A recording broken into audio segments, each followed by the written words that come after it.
Comparing lengths in meters. In this lesson, you will learn to compare lengths in meters.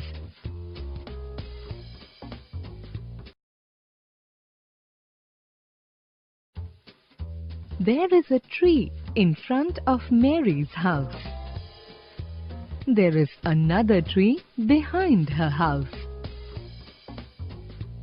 We are not able to put them side by side.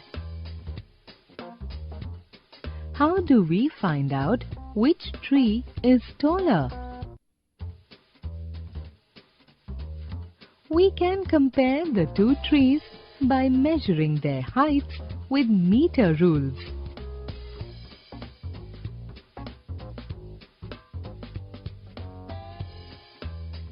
Tree A is about 4 meters tall.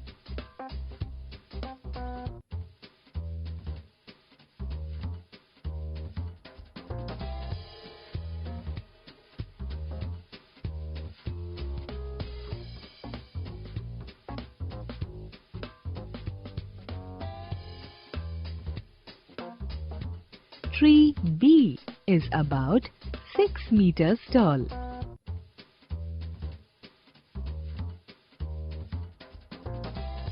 Six meters is longer than 4 meters.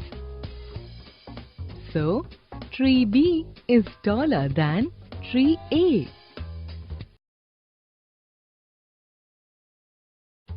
In this lesson, you have learned to compare lengths in meters.